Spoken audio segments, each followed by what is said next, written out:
ऐसा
परमपिता परमात्मा,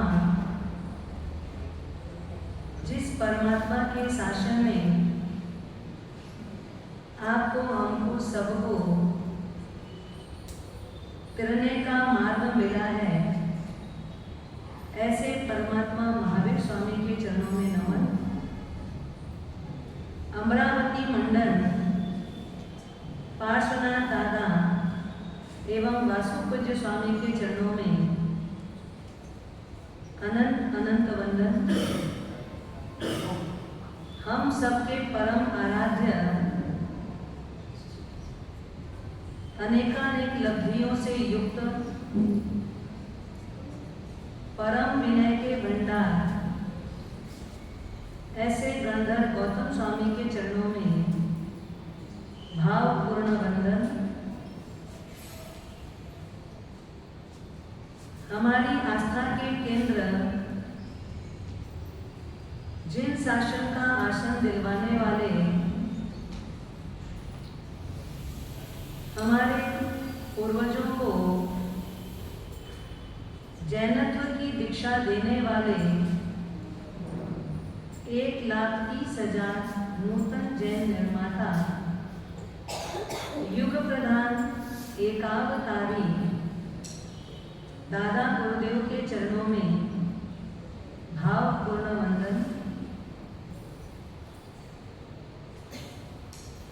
समस्त कर्तव्य आचार्य भगवंतों के चरणों में वंदन।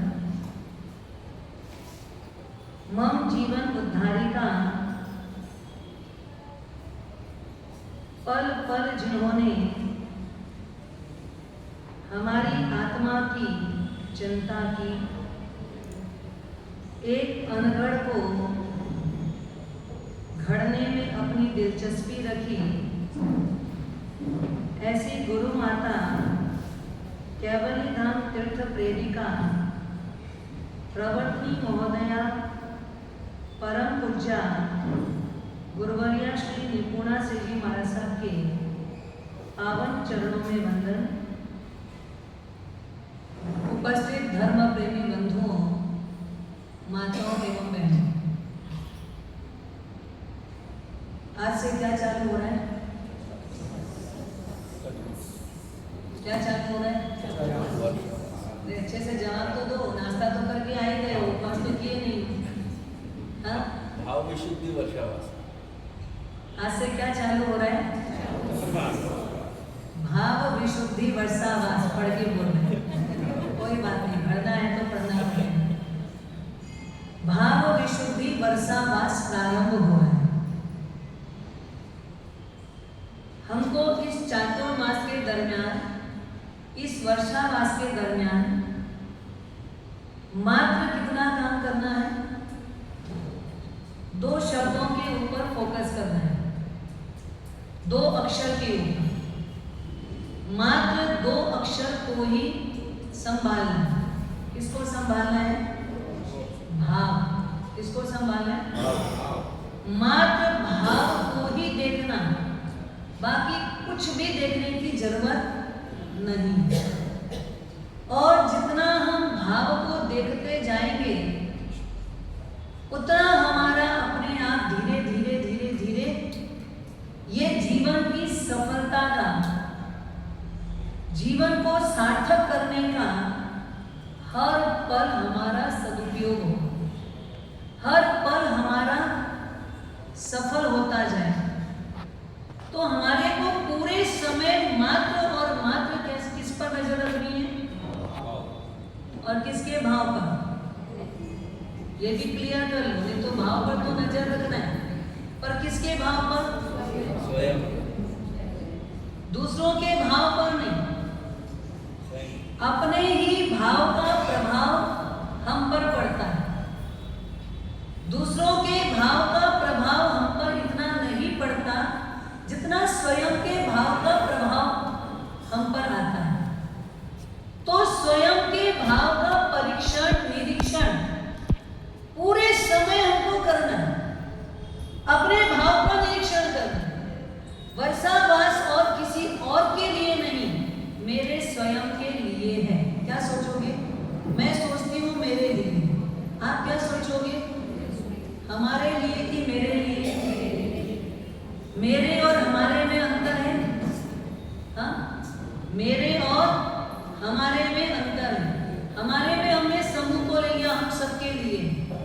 लेकिन जब बोलते हैं मेरे लिए है, तो हम वर्ग कहां से प्रारंभ करेंगे?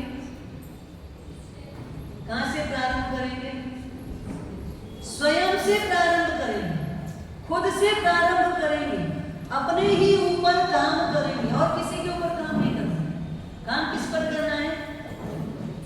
कौन क्या किया, कौन क्या कर रहा है, कौन क्या करेगा, इस पर हमको काम नहीं करना है। ये वर्षावास का मतलब क्या? एक चातुर्मास शब्द है, वर्षावास शब्द, दो शब्द है ना। कोई इसको चातुर्मास बोलता है, कोई इसको वर्षावास बोलता है। चातुर्मास तो क्या? आया और चला जाना, 4 महीने का समय है, प्रारंभ होगा, आज प्रारंभ हुआ और कार्तिक चतुर्दशी के दिन ये पूर्ण हो जाए। तो समय अपनी रफ्तार के साथ गतिशील रहेगा, वो गतिमान रहेगा, उसमें कोई रोकथाम कर नहीं सकता। आप सोए हो तो भी चलेगा, आप जाग रहे हो तो भी चलेगा, आप कुछ नहीं कर रहे हो तो भी चलेगा, आप कुछ कर रहे हो तो भी चलेगा। समय तो चलेगा ना, समय रुकेगा क्या? समय एक क्षण के लिए भी रुकेगा? हाँ? तो चातुर्मास का 4 महीना आया है और धीरे धीरे धीरे अपने गति के साथ पूर्ण हो जाएगा। पर हमारी प्रगति कितनी हुई,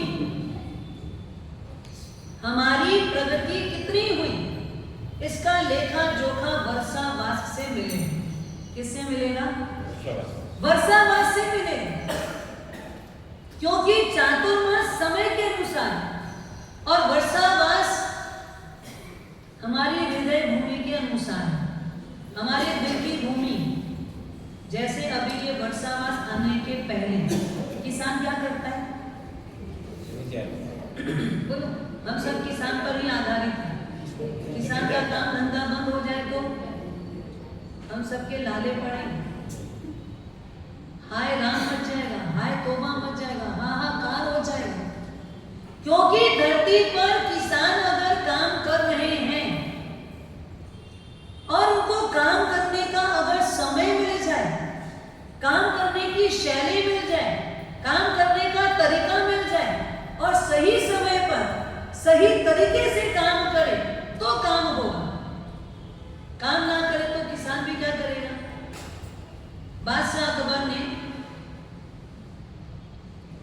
अपनी राज्यसभा में पूछा, आप लोगों ने भी कुछ तो स्कूल पढ़ा होगा, स्कूल पढ़े हुए हो?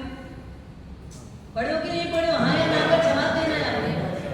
स्कूल तो पढ़े हो, कौन सी क्लास तक पढ़े होंगे? तो कोई बोलेगा मैं 12 पढ़ा, कोई बोला कॉलेज पढ़ा, कोई बोला सीए इंजीनियर, बहुत प्रकार की डिग्रियां हैं, अनेक डिग्रीधारी यहाँ पर बैठे। लेकिन छोटा सा एक प्रश्न बादशाह ने अपनी सभा में छेड़ा, अगर कोई पूछे 4 में से 1 चला जाए तो कितना बचेगा? क्या बोलोगे? 3 बचेगा ना। और 8 में से अगर 4 चला जाए तो कितना बचेगा? 4 लोगों को बैठ से तो पूरा। और 12 में से 4 चला जाए तो कितना बचेगा? करेक्ट, 8 बचेगा ना। 12 में से 4 चला जाए तो 8 बचेगा। आपके जैसे ही सभा में सब लोगों ने जवाब दिया, 12 में से 4 जाए तो 8 बचेगा। फिर भी बादशाह बोलते, इधर की सभा वाले जवाब दीजिए, 8 बचेगा सर। इधर से जवाब दो, जहां पर 8 ही तो बचेगा। अरे मैथ्स का कैलकुलेशन करेंगे तो 8 और 4 12 होता है, 8 और 4 12 होता है। तो 12 में से 8 को माइनस करोगे तो बचेगा कितना? कितना बचेगा चंचल जी? 4 बचेगा। सबने जवाब दिया, मात्र बिरबल नहीं। और अकबर की सभा में जब तक बिरबल का जवाब न आया तब तक बादशाह को चैन नहीं पड़ता। जवाब सटीक नहीं लगता था, पर जवाब तो सटीक है, भले बादशाह की खोपड़ी में बैठे या ना बैठे, जवाब सही है तो सही ही रहेगा। बिरबल शांत है, मौन है, कोई प्रत्युत्तर नहीं।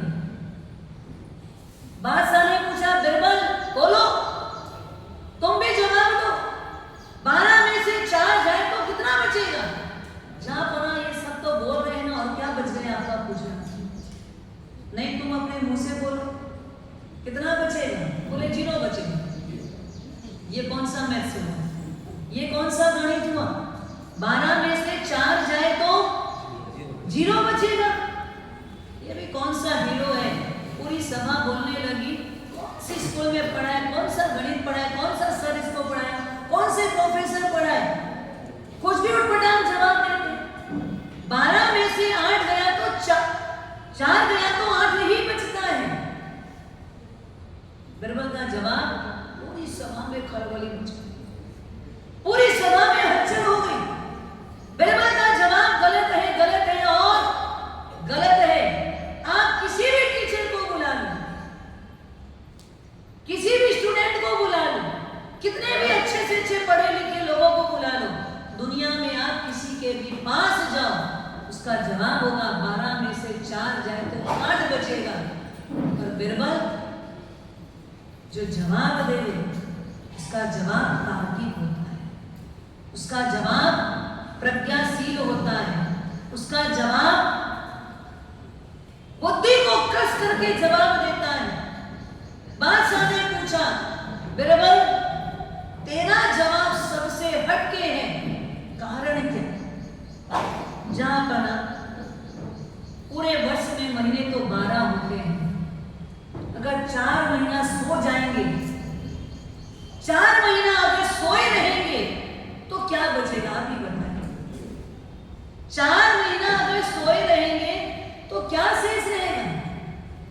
क्या रहेगा शेष? बोलो बातों की बात। हाँ, समझ आए कि नहीं आए? 12 महीने में से अगर 4 महीने को माइनस कर दो, कौन सा 4 महीना? ये वर्षा मास का, ये वर्षा मास के 4 महीने माइनस कर दो तो कितना बचेगा? कितना बचेगा? हाँ? बोलो, अभी भी नहीं समझ आता तो क्लियर करें। अगर 12 महीने में से वर्षा मास के 4 महीने खूब सो, खाओ पियो मौज करो, वही जिंदगी जियो जो अन्य 8 महीने में जिए, तो क्या शेष रहेगा? क्या रिजल्ट मिलेगा? क्या रिजल्ट मिलेगा? आपके बच्चे स्कूल जाते हैं ना? अगर वो बच्चे परीक्षा के समय में, परीक्षा के 8 दिन 10 दिन पहले से, महीना भर पहले से वैसे तो तैयारी करते हैं, पर अगर परीक्षा के दिनों में वो सोया रहे, खोया रहे और इधर उधर आता जाता मस्ती करता रहे, तो सच बताना आप उसके बारे में क्या सोचोगे? क्या सोचोगे? 10th और 12th की एग्जाम हो, सीए की एग्जाम, नीट की एग्जाम, अगर कोई भी एग्जाम पीरियड आया और वो बच्चा उन दिनों में बाहरी दुनिया में रम रहा है, होटलिंग कर रहा है, खेलने के लिए जा रहा है, दुनिया की मौज मस्ती में लगा हुआ है, घूमने फिरने में लगा हुआ है, पुस्तक खोलता ही नहीं, देखता ही नहीं, पढ़ने बैठता ही नहीं, सच बताना वो क्या करेगा? पक्का फेल हो जाएगा ना, क्योंकि उसके लिए वो दिन मायने करते हैं। परीक्षा के पहले जरूर से पढ़ो, एग्जाम के पहले जरूर थोड़ी तैयारी करो, प्लानिंग करो, और उसके बाद एग्जाम देने जाओगे तो कुछ आप वहां पर वर्क कर सकोगे और एक अच्छा सा रिजल्ट ला सकोगे। तो आपको ये समझ में आता है जिसको अच्छा रिजल्ट लाना है उसको क्या करना है? समय को समझना है। अच्छा रिजल्ट लाना है उसको क्या करना है? समय को समझना है। अगर समय को नहीं समझा तो उसके हाथ में 0 ही रहेगा, उसके हाथ में 0 ही रहेगा।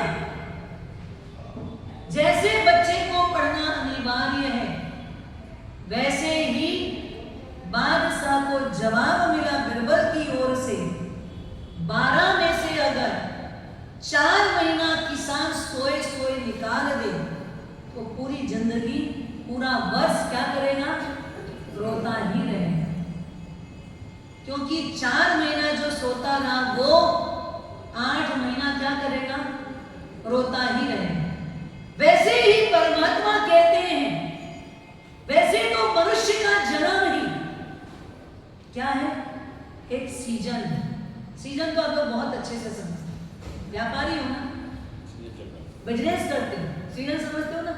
क्या होता है सीजन का मतलब? सीजन का मतलब क्या होता है? अच्छी डिमांड, जब ग्राहकी होती है, बिजनेस करते हो उसकी अच्छी डिमांड, शादी का सीजन आ रहा है। सीजन का मतलब क्या? डिमांड होना। हाँ, डिमांड होना, ये सीजन है। सीजन में आप करते क्या? सीजन का मतलब होता है बाकी दिनों से ज्यादा कमाई किसमें होती है? हाँ, दुकान बंद रखोगे, सीजन कितनी भी हो ना, डिमांड थोड़ी होगी। समय से जाओगे दुकान में तो क्या होगा? क्या होगा? डिमांड होगी क्या? हाँ? तो सीजन का मतलब ये होता है अन्य दिनों की अपेक्षा सीजन में कमाई ज्यादा नहीं, बहुत ज्यादा होती। मतलब सीजन हमारे लिए मायने रखता है। बाकी दिनों में हम थोड़ा नॉर्मल चलते हैं, पर सीजन में भरपूर कमाई है। आप सीजन के दिनों में 8 बजे दुकान खोलनी है तो 8 बजे ही खोल दोगे, नींद भी नहीं आएगी। सुबह चाय नाश्ता के लिए भी रुके नहीं रुके चलेगा, दोपहर का भोजन स्किप हो जाएगा, शाम पर तक तो भूख भी लगेगी नहीं, और पूरे टाइम कोई खड़े होने वाला काम हो, सोने चांदी वाले हो, क्या होता है? खड़े खड़े खड़े खड़े खड़े खड़े दिखाते रहो दिखाते रहो दिखाते रहो, और आने वाले को माल के प्रति सजग करते रहो। एकदम नई डिजाइन है, एकदम लेटेस्ट है, ये अभी अभी तुरंत आई हुई डिजाइन है, ये आपके लिए बहुत अच्छा रहेगा, ये आपके दामाद को पसंद आएगा, ये आपकी बेटी को पसंद आएगा। ऐसे ना जाने आपके पास ये बहुत चलता है और अपना माल बेचने में आप पीएचडी कर चुके। पीएचडी है ना आपकी? ऐसे पढ़े लिखे कि नहीं पढ़े लिखे, लेकिन माल बेचने में आपकी पीएचडी है। सीजन में आप अन्य दिनों की बजाय कुछ विशेष कमाई करते हो।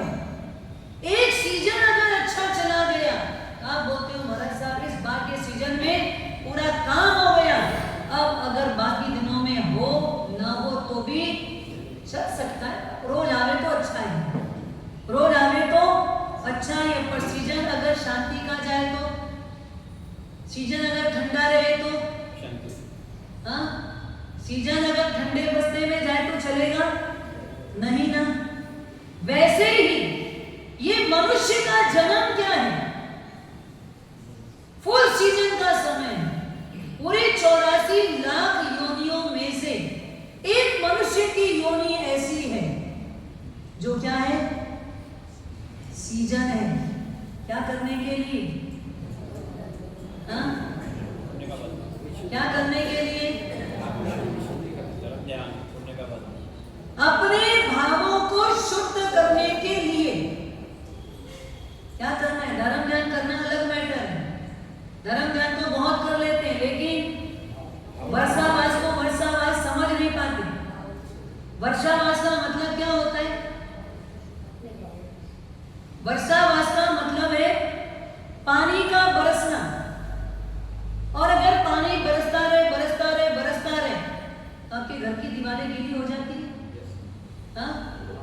हो जाती है गीली।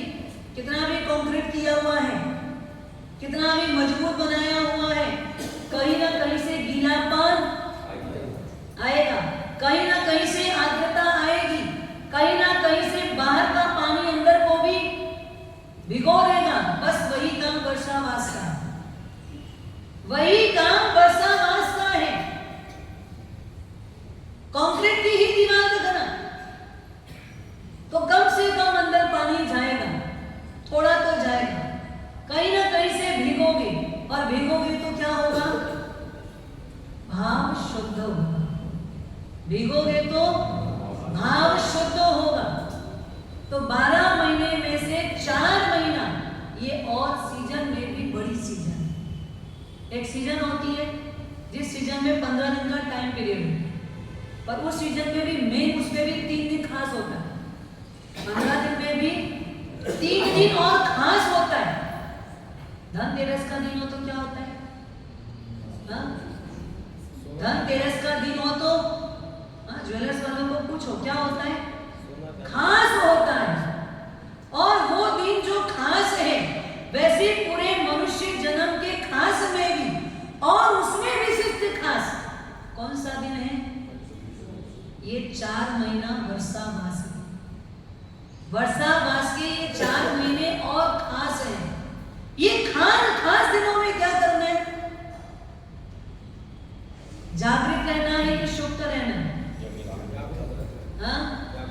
जो जागृत हुए वो तो आसन लेके आ गए, बाकी दामाद लोगों को दरी की जरूरत पड़ रही। क्यों दरी की जरूरत किसको पड़ रही है अंकित जी? मैं तो दरी में भी नहीं बैठा, तो जमींदार जमीन में बैठा हूँ। दरी में भी हम नहीं बैठे, हम किस में बैठे? तो जमींदार जी बढ़िया है। जमींदार बहुत बड़ी पोस्ट में, जमींदार बहुत बड़ी पोस्ट होती है। जागीरदार, जमींदार, सारे जागीर का मालिक, सारे जमीन का मालिक वो जमींदार। आप तो बैठे जमीन में, और बैठे किसमें? पाटीदार बोलेगा, पाटीदार। विचार करना, 4 महीना सोने का नहीं, जागृत होने का समय। जाग जाओ। एक दिन भी अगर मिस हुआ ना तो समझ लो कि कुछ नुकसान हुआ। एक दिन अगर हमारे हाथ से चला गया तो समझ लो आज हमने कुछ खो दिया, आज हमारा कुछ नुकसान हो गया। ये 4 महीने चातुर्मास, वर्षा मास है, भीगने का दिन है, अंदर तक भीगना है। और कैसे कैसे भीगना है? वर्षा मास में करना क्या क्या है वो आज और अच्छे से बता रहे, क्योंकि आज चातुर्मास प्रारंभ हो रहा है, हुआ नहीं है, हो रहा है हमारे लिए। आपके लिए हो भी गया हो, हमारे लिए अभी भी हो रहा है। अगर कोई गुरु भगवत अपनी जगह पर नहीं पहुंचे तो अभी भी वो जा सकते हैं, अभी भी वो विहार करके आज पहुंच सकते हैं। आज कब तक का टाइम पीरियड है? प्रतिक्रमण के पहले तक का समय। प्रतिक्रमण ठाने से क्या चालू हो जाएगा? चातुर्मास प्रारंभ हो जाएगा। पर आज का दिन पवित्रतम होता है, इसलिए सुबह से ही हम क्या करते हैं? दिन को बढ़ाते हैं। कितने लोगों ने प्रतिक्रमण किया भाइयों में से? आज सुबह का प्रतिक्रमण किसने किसने किया? आपको जानकारी नहीं थी क्या कि आज चातुर्मास प्रारंभ हो रहा है? आज चातुर्मासिक चतुर्दशी है। श्रावक की रूटीन क्या होनी चाहिए? आप श्रावक तो हैं, आप श्रावक हैं, श्रावक ही हो ना। देखो परमात्मा ने एक संघ बनाया, परमात्मा ने एक संघ बनाया। उस संघ का नाम क्या है? चतुर्विध संघ।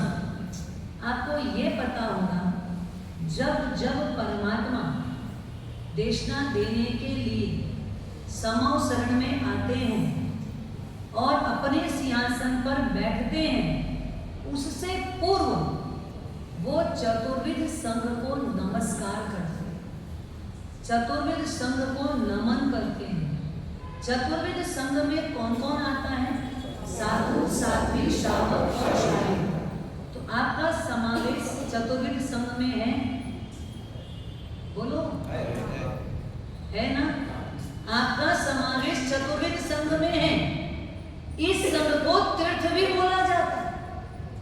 इस संघ को तीर्थ भी बोला जाता है। कौन सा तीर्थ? जंगम तीर्थ। क्या बोलते हैं? जंगम तीर्थ। एक है संघ और संघ का एक अपर नाम जंगम तीर्थ है।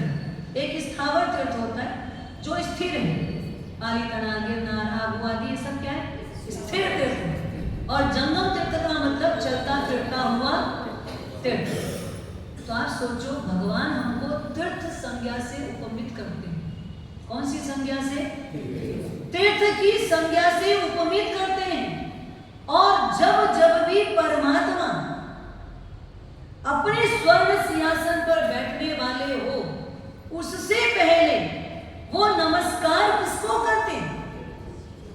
किसको? सिद्धों को नहीं, तीर्थंकरों को नहीं, किसको करते हैं? थोड़े गर्व से एक बार बोले ना, मुझे करते हैं। बोलो गर्व से, मुझे करते हैं। हाँ, क्यों? हम नहीं है क्या तीर्थ में? हम एक अकेले इकाई भी तीर्थ में है कि नहीं? अपनी अपनी इकाई से भी हम संघ में है कि नहीं? हाँ, एक इकाई से भी संघ है, एक इकाई हो तो भी संघ है। पंचम आर्य के आखिरी दिन में एक साधु, एक साध्वी, एक श्रावक और एक श्राविका होंगे, तो वो संघ है। मतलब ये कहा जाता है, पांचवा आरा 21,000 वर्ष का आखिरी दिन जब रहेगा, तब भी ये तीर्थ रहेगा, तब भी ये संघ रहेगा। तो संघ में कितने मेंबर होंगे? आखिरी दिन, आखिरी समय कितने लोग होंगे? तो साधु कितने? साध्वी कितनी? श्रावक कितने? श्राविका कितनी? तो अब अगर आप अकेले श्रावक हो तो आप भी एक संघ की इकाई हो ना, तीर्थ की इकाई हो ना। ये पाटा है, 4 पाए पे टिका हुआ है ना। एक गाड़ी चलती है, 4 पहिए पे चलती है, वैसे ही हमारा ये तीर्थ 4 पहिए में चल रहा है। साधु और साध्वी के लिए सब नियम और मर्यादा है, श्रावक और श्राविका के लिए कभी भी कोई चक्का नहीं काटना। ऐसे ही होगा, कोई भी पहिया कभी भी ढीला हो चलेगा। 4 पहिए की गाड़ी है, वो 4 पहिए की गाड़ी में 2 पहिया मजबूत होना जरूरी है।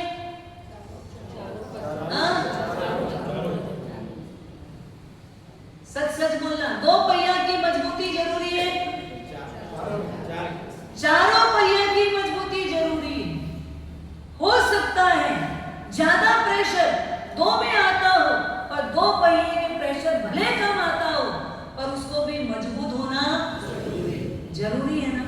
हमारे नियम थोड़े कैसे हैं, इसमें कोई छूट छाट नहीं है। आपके नियम थोड़े कैसे हैं? हाँ? थोड़े छूट छाट वाले, लेकिन ढिलास वाले नहीं, ढीले वाले नहीं है। छूट छाट का मतलब क्या है? छूट छाट का मतलब क्या है? इसलिए तो हमारे समाज प्रतिक्रमण नहीं किए, छूट है। हाँ? प्रतिक्रमण क्यों नहीं किए? क्योंकि छूट है, यहाँ छूट नहीं है। उसका समय पर अधिकार बताया जाएगा कि सावक और साधु जीवन में फर्क क्या है, कौन कौन से पॉइंट में क्या क्या छूट है, किस किस प्रकार की छूट है, किस लिए सावक और साधु में डिफरेंस रखा गया, होलसेल और रिटेल का फर्क क्या होगा। लेकिन आप ये बताओ, 4 में से अगर 2 पहिया ढीला हो, स्क्रूज के ढीले हो जाए, गाड़ी चल रही है, समृद्धि रोड में चल रही है, क्या होगा? क्या होगा भैया? हाँ? कभी भी बहुत बड़ा जोखिम हो सकता है, और उस जोखिम से बहुत बड़ी जख्म हमारे को उठानी पड़ सकती है। इसलिए चारों चक्के एक समान होना जरूरी है, चारों चक्के बराबर होना आवश्यक है। तो आप भी एक चक्के हो, आप भी एक चक्के हो ना। पूरा संघ एक चक्का है कि आप स्वयं भी एक चक्का? हाँ? आप स्वयं भी अपने आप को रखो वहां पर, आप स्वयं भी एक चक्के हो, तो मुझे मजबूत होना जरूरी है। क्या सोचोगे?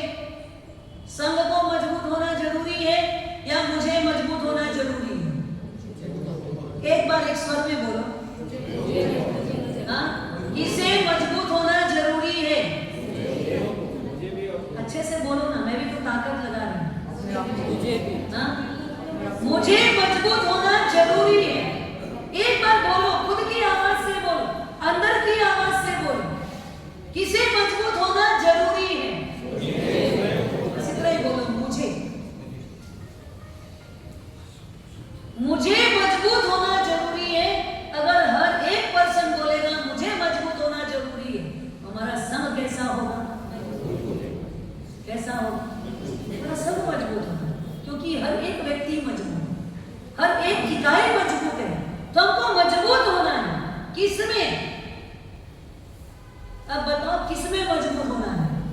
हाँ, हमने मकान बहुत बड़ा बनाया है और बहुत मजबूत वाला बनाया है, उसकी नींव एकदम अच्छी भरी है।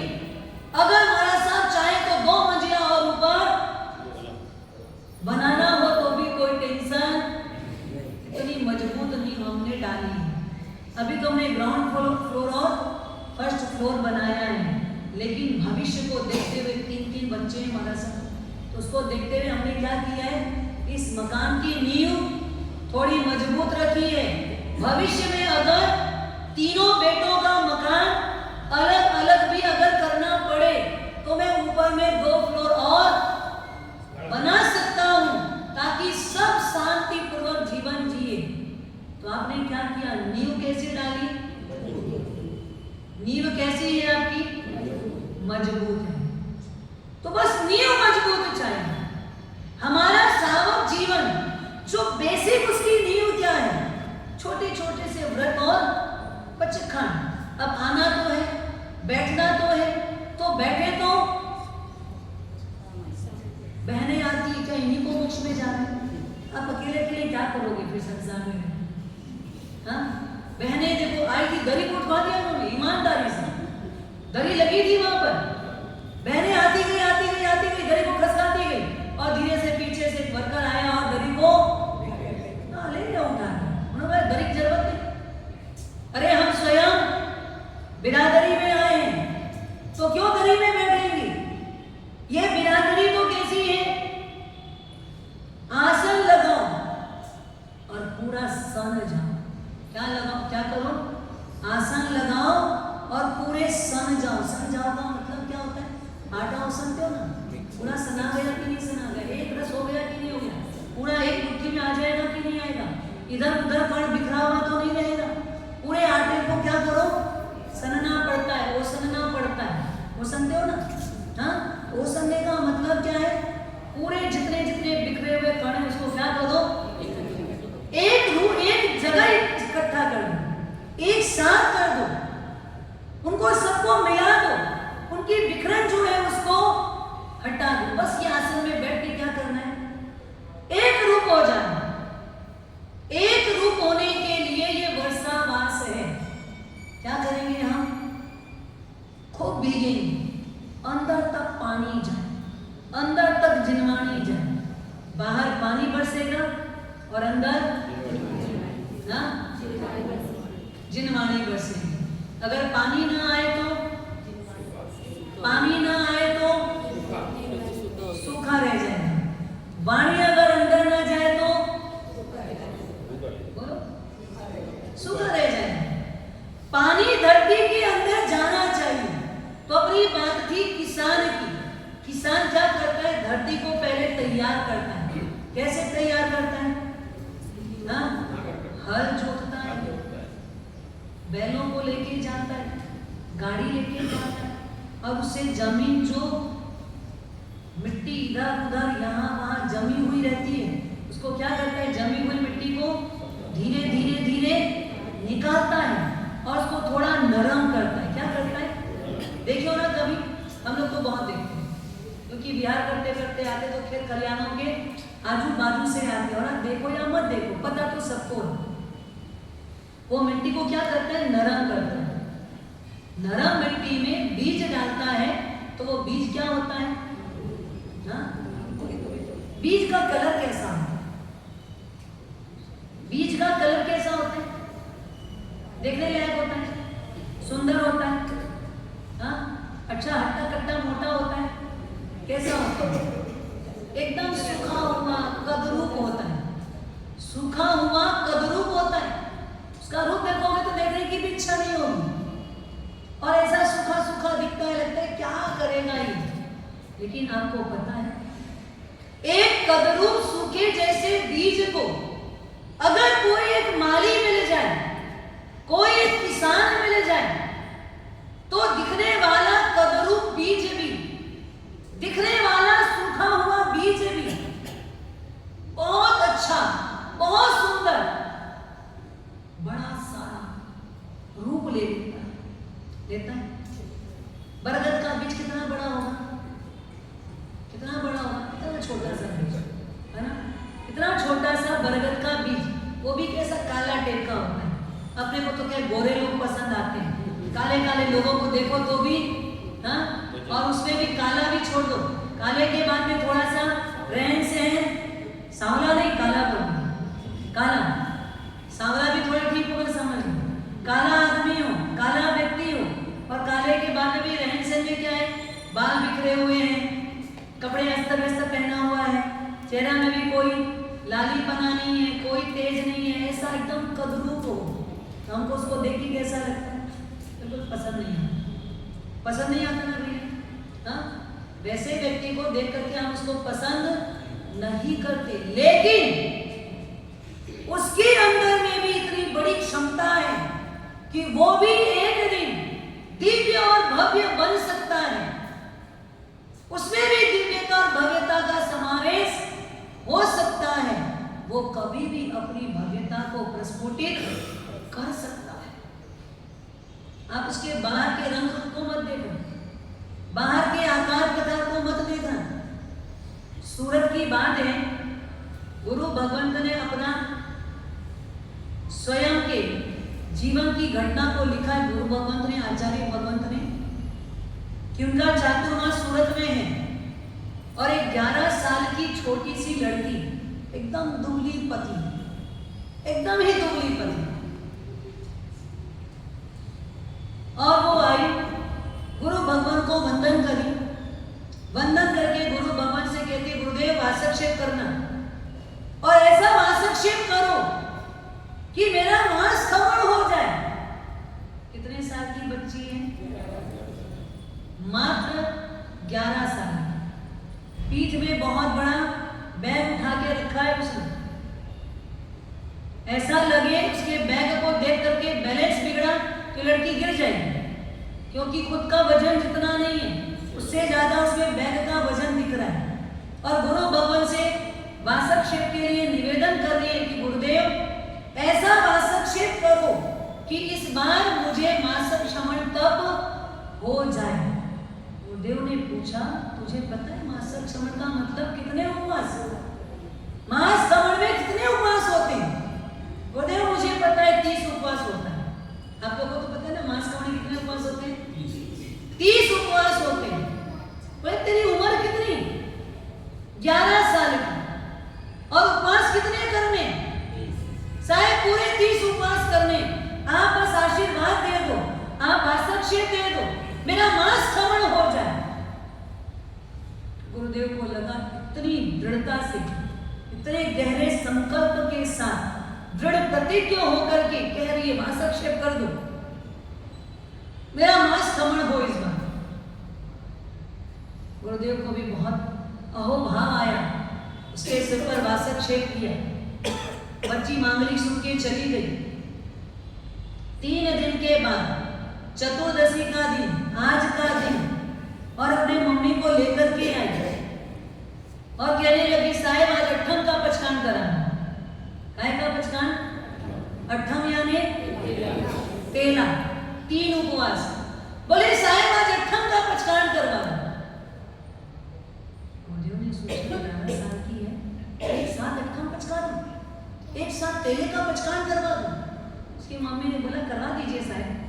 बोले हो जाएगा इससे, एक तो ऐसी दुबली पतली लगे नहीं कि कुछ खाती पीती भी होगी कि नहीं। साहब करवा दीजिए। ये पिछले 1 महीने से परमात्मा के मंदिर में परमात्मा से प्रार्थना कर रही है, भगवान इस वर्ष मुझे आपके आशीर्वाद से मासक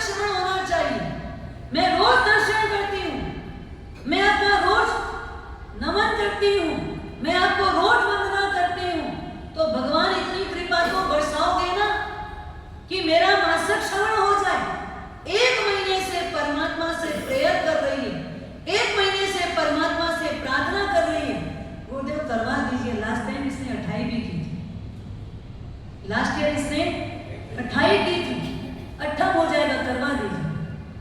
गुरुदेव 8 नहीं, मुझे तो आप मासिक श्रवण करवाने के लक्ष्य से 8 का पचकान करवाना। कितनी दृढ़ता बताओ, उम्र है 11 साल की और शरीर देखो तो कोई हवा में उड़ाओ ना तो उड़ जाए वैसा। गुरुदेव ने इसको बहुत भावुकता के साथ 8 का पचकान करवाया। चौथे दिन वापस आई अपनी मम्मी के साथ, साहेब 8 का पचकान, साहेब 8 का पचकान। माँ से परमिशन लिया आचार्य भगवत ने, या चौथे उपवास का पचकान मांग रही, उसमें भी सीधा 4, 5, 6 करवा दीजिए साहब। इसकी मक्कमता, इसकी दृढ़ता है, इसका मन है तो हो जाएगा। पहले अपना मन तैयार हो जाए तो सब कुछ होता है। बस अपने आप को बोलना पड़ेगा कि मुझे करना है, और देव गुरु कृपा सब कुछ होता है। देव गुरु के आशीर्वाद से हो जाता है। हमारी ताकत तो आज भी करने की नहीं, हम आज भी नहीं कर सकेंगे। हम अपनी ताकत से नहीं, किससे कर सकेंगे? देव गुरु के शक्तिपात से कर पाएंगे। तो आप सिर्फ किसके ऊपर?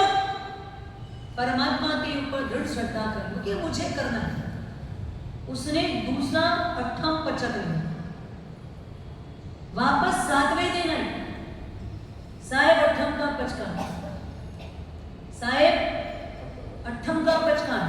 30 दिन में वो साहेब के पास कितनी बार आई होगी, सोच सकते हो? हाँ, 8 करके उसने 10 के पचकान की। 8 करके 10 बार उसने पचकान की। आचार्य भगवान के पास वो 10 ही बार आई। पानार का पचकान वो बीच में कभी भी कहीं भी अपनी मम्मी से भी ले लिया करती थी। स्कूल जाना पड़ता था, स्कूल भी जाती थी। 9वें 10वें दिन मम्मी ने रोका, बोले अब बेटा अब स्कूल नहीं जाना, अब स्कूल नहीं जाना, अब स्कूल ड्रॉप करना। स्कूल से टीचर ने समाचार भेजा, माँ बेटी दोनों आई, स्कूल ऐसे गेट नहीं होगी, स्कूल तो आना ही पड़ेगा। माता और बेटी दोनों गए। टीचर ने एकदम स्ट्रिक्ट शब्दों में बोला, स्कूल की अटेंडेंस कम नहीं होनी चाहिए, पढ़ाई बराबर होनी चाहिए और आना कंपलसरी रहेगा। माँ ने बोला ठीक है, देख लेंगे।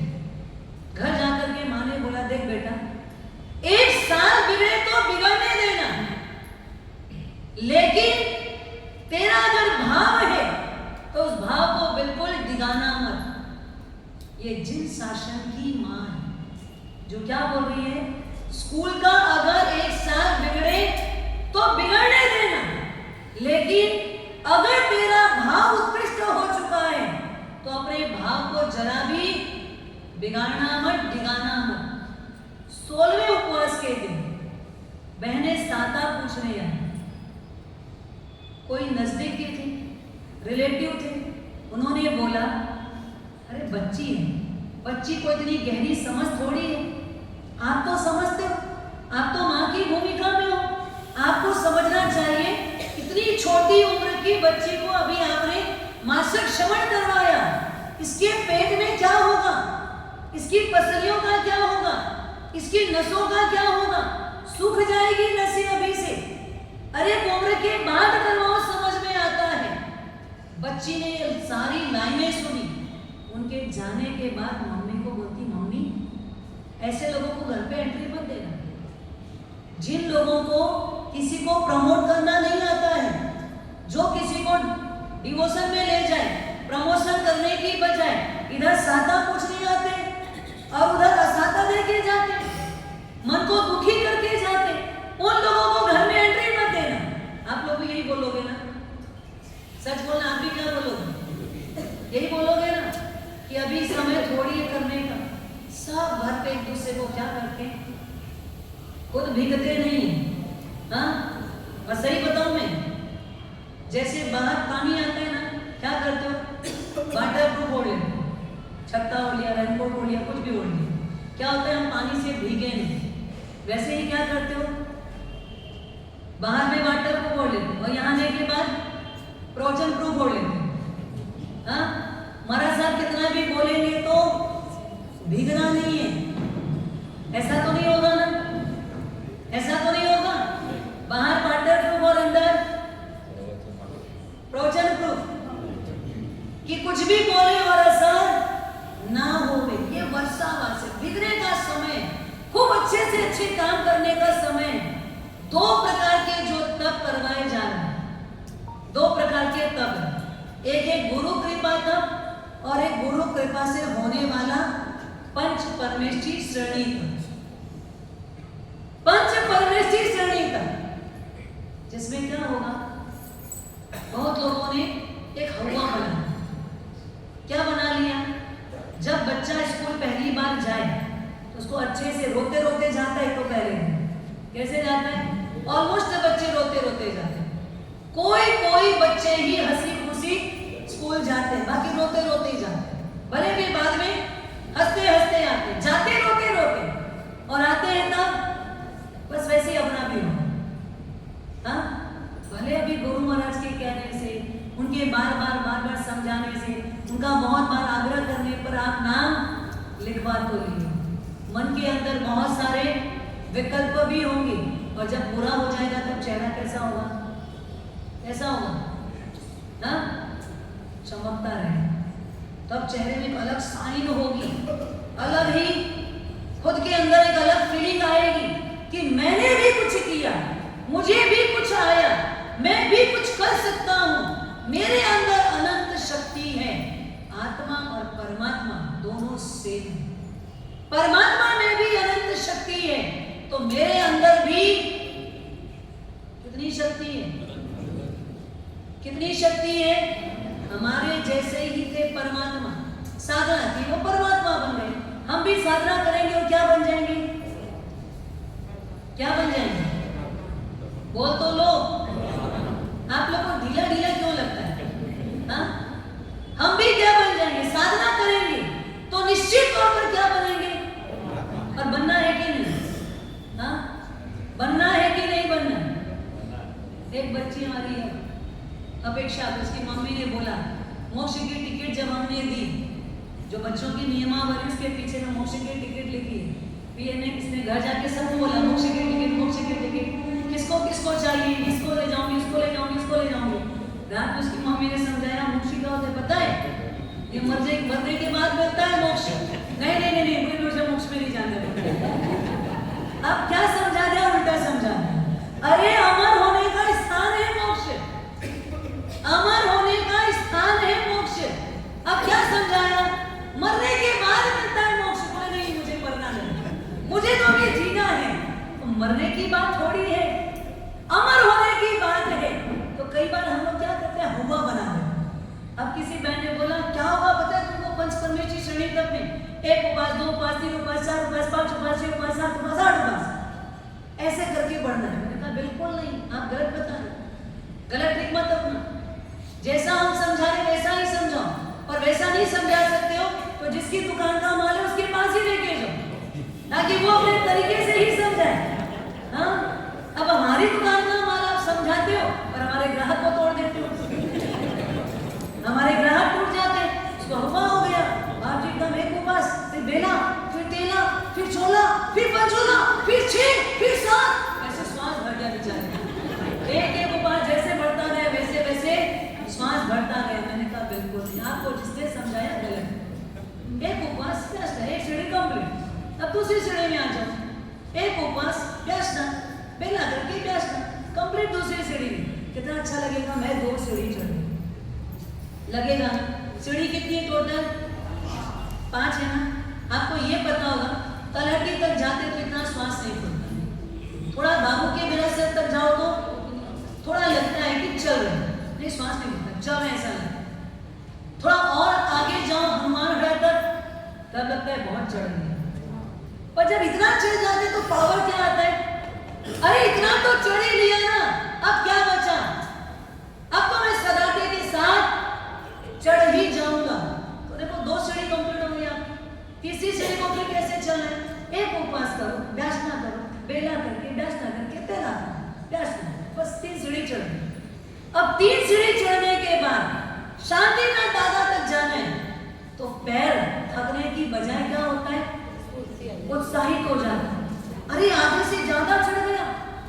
हनुमान हड़ा पार कर लिया, सीधी सीधी सीधी चढ़ाई तेरे तक ही होती, जो भी चढ़ाई वो क्या है तेरे तक होती। अब 3 सीढ़ी चढ़ गए फिर तो क्या है, अब आगे में तो क्या करना है, 1 2 3 तक तो किया हुआ है ना, वो तो एक्सपीरियंस हो ही गया है। अब आगे क्या होगा, 1 2 3 के बाद 4 उपवास है, शांतिनाथ दादा तक पहुंच गए। अब वो क्या दादा का दर्शन नहीं करेगा? हाँ, जो शांतिनाथ दादा तक पहुंच गए वो क्या दादा का दर्शन किए बिना जाएगा? अब तो उसके अंदर पैर चलता नहीं, क्या होता है, दौड़ता है। यहां से पैर चलता नहीं बल्कि दौड़ता है। तो दौड़ने वाली सीढ़ी कौन सी होगी, 5वीं। 1 2 3 4 5 तो वहां होगा, पर पहले सीढ़ी पे कदम ही नहीं रखोगे तो 1 2 3 4 5 तक आ पाओगे क्या? आ पाओगे? तो हमको प्रयास पहली सीढ़ी का करना है। पहला एक उपवास और दूसरे दिन बिल्कुल नियम से व्याख्या करने आ जाए। हाँ, वो भी व्यवस्था संघ समाज की ओर से जो सुविधा मांग रहे वो दे, जैसी सुविधा चाहिए वैसी दे। तो एक उपवास और व्याख्या, हिम्मत करोगे तो बाबू के देरासर तक चलो, तलहटी तक आ गए हो तो बाबू के देरासर तक तो चलो, वो मिनी दादा का दरबार है, जो ऊपर का दरबार है वो ये दरबार है। एक स्टेप आगे बढ़ोगे, एक उपवास व्याख्या, पहला व्याख्या, बाबू के दर्शन तक आ गए। थोड़ा कैसा लगा, अरे वाह, यहाँ दादा का दर्शन किया तो आनंद आया, जो इतने सुंदर यहाँ लग रहे हैं तो उनका दर्शन ऊपर जाके करना ही है। और संकल्प के साथ तीसरी सीढ़ी चढ़ना प्रारंभ करेंगे। वापस तो एक ही उपवास करना है ना, 2 कहाँ करना है, 3 कहाँ करना है, अभी तो एक ही करना है। बेले के बाद एक करेंगे, फिर व्याख्या करने के बाद बेला उठाना। तो हुआ पहले दिन मत बना। कोई भी बच्चा पहले दिन स्कूल जाता है, रोते रोते जाता है, तो माँ क्या बोलती, जाना पड़ेगा, अभी नहीं पढ़ेगा तो क्या करेगा, तो मेरे को तो तुझे डॉक्टर बनाना है, अभी तो छोटी छोटी बुक पढ़ाऊंगी, आगे मोटी मोटी बुक पढ़ाने वाली, जाना पड़ेगा। माँ ऐसा बोल के भेजती, डांट डपट के भेजती, क्या करती, एक टॉफी भी दे देती, जा है अच्छे से दे। क्या बोलती है, प्यार से पुचकार के बोलती, जा अच्छा रहेगा, पढ़ेगा लिखेगा तब तो आगे बढ़ेगा। वैसे ही आप सीढ़ी दर सीढ़ी चलो, प्रेम से चलो, एक दूसरे को चढ़ाओ। घर में भी एक दूसरे को हेल्प करो, पिता पुत्र को हेल्प करे, पुत्र पिता को हेल्प करे, पति पत्नी को हेल्प करे, पत्नी पति को हेल्प करे। और ये तब सच बताऊं मैं, ऐसा तब है जो तब पूरा का पूरा परिवार कर सकता। ऐसा नहीं कि परिवार का एक मेंबर, पर हमारी तो ये डिमांड है मिनिमम एक मेंबर तो हर घर से करे, मिनिमम एक मेंबर हर घर से करे, और पूरा परिवार भी कर सकता है। ऐसा ये तब है, तो आराम से करिए। इस तब को करने के लिए पहला प्रयास करिए, हो जाए तो आगे आगे बढ़ते जाएंगे, नहीं बढ़ पाएंगे तो बैठ जाएंगे कोई सीढ़ी पर, रुक जाएंगे, धीरे से फिर समझेंगे क्या करना है, पर वहां तक चढ़ने का प्रयास तो करें। और दूसरा है गुरु कृपा तक, आयम्बिल का तक, एक आयम्बिल व्यासना, एक आयम्बिल व्यासना। और जिससे ऐसा भी कंटिन्यू ना हो सके तो उनके लिए छूट है कि आप इसको अपनी अनुकूलता अनुसार कभी 2 आयम्बिल एक साथ करके 2 दिन का व्यासना कर लिया, एक आयम्बिल करके 2 दिन की छूट आपने रख ली, 3 दिन के बीच में 1 दिन किया, तिथि किया, ऐसा करके आप पूरे 4 महीने के दरमियान भी 36 आयम्बिल कर सकते हैं। पर व्यवस्था इसलिए जमाई, अगर आप कंटिन्यूटी में कर रहे तो व्यासना आदि की व्यवस्था यहाँ पर हो पाएगी। अगर छोटे छोटे करोगे तो वो व्यवस्था संघ समाज को थोड़ा संभालना मुश्किल हो जाएगा। तो आपकी सेवा की भावना से उन्होंने ऐसा तब को श्रृंखलाबद्ध करवाया कि ताकि आप श्रृंखलाबद्ध कर सको। तो ये 2 प्रकार का तब कब से चालू होगा, एक चालू हो चुका है, और तब जो नहीं भी चालू किए वो कभी भी कर सकते, नहीं चालू कर पाए वो कभी भी तब चालू कर सकते हैं। आयम्बिल वाले कृपया करके थोड़ा सा अगर एक दिन पहले सूचना छोड़ दें कि आज आयम्बिल है, तो आयम्बिल में क्या होता है, सब लोग बनाना है, तो आपके लिए कोई भी सामान उनको कम ना पड़े, इस बात को ध्यान रखें। और दूसरे दिन पारणा में आने वाले वो व्यवस्था बता दें। और आज एक सबसे बड़ा इम्पोर्टेंट दिन कौन सा है, मोक्ष जाने का दिन है। आज क्या है, चंपापुरी चलेंगे। अभी अपन सब यहाँ से उठ के कहाँ चलेंगे, चंपापुरी, क्योंकि परमात्मा के 5 कल्याणक वही हुए, तो मोक्ष कल्याणक भी कहाँ हुआ, चंपापुरी में हुआ। तो तो आपको हमको सबको यहाँ से उठ के कहाँ चलना है? चंपापुरी चलना है। और आज के हमारे संगपति कौन है? जसवंत जी लूनिया परिवार है। तो ध्यान रखेंगे आप और हम सब कहाँ चलेंगे? निर्वाण लड्डू दिवाली के दूसरे दिन बहुत बार चढ़ाया, लेकिन हमारे मूलनायक दादा को अपन ने कभी निर्वाण लड्डू नहीं चढ़ा पाए। तो इस बार अपन ने सोचा आ ही जाए दिन और अच्छा दिन आ रहा है, गुरु भगवान की निष्ठा है, तो क्यों ना अपन परमात्मा को आज निर्वाण लड्डू चढ़ाएं। और एक ही कामना से चढ़ाएंगे, हमें जल्दी से जल्दी अनाहारी पद मिले। जल्दी से जल्दी क्या मिले? अनाहारी पद मिले। ओम शांति शांति शांति। अहो अहो श्री सद्गुरु करुणा सिंधु अपार, आपामर पर प्रभु करो। अहो अहो प्रताप, जे स्वरूप समझा बिना आयो दुख न समझाव्यो ते पद नमो।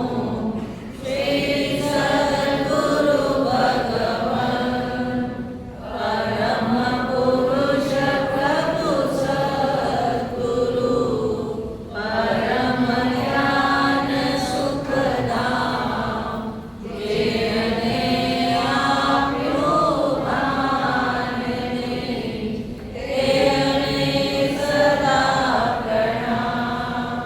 ते अक्षता जेहनी रचा, वरते दे आशी, ते ज्ञानी ना चरणा, ओ वंदन अगणी।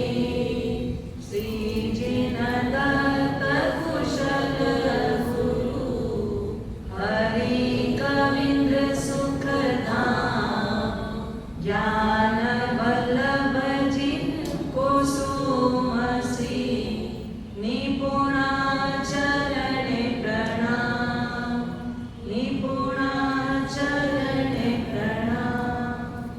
पचकार वाले उपवास के पचकार, कोई बेला देना के पचकार वाले हैं? अट्ठम के पचकार वाले कोई?